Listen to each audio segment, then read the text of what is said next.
لو انت زي 99% من الشعب المصري وبتحب العربيات الاس يو في الصندوقيه دي ومش عايز تدفع بتاع 20 مليون جنيه، فتشتري التي 2 ولا توفر 200,000 جنيه وتشتري التي 1؟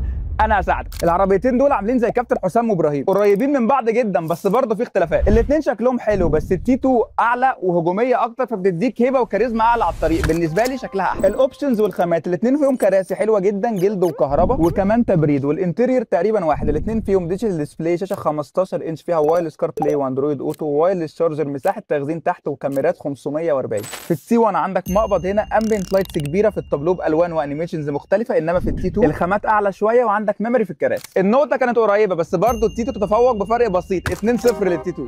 الاثنين 1500 تربو بيطلعوا 184 حصان مع فتيس دول كلاتش 7 سرعات، انما التي 1 عشان اقرب للارض ووزنها اقل شويه فتلاقي التسارع والثبات فيها اعلى سنه. الاثنين مساحتهم واسعه جدا من جوه، ولكن رغم ان شنطه التي 2 واخده الانطباع الصحراوي العنيف، شنطه التي 1 اكبر وبكده بقينا 2-2 شكلها ريمونتادا للتي 1. التي 1 اريح في حاجات بسيطه زي مثلا دخول العربيه دي اسهل عشان العربيه اوطى، عندك زراير للتحكم في التكييف مش لازم من الشاشه وده اوبشن مهم بالنسبه لناس كتير.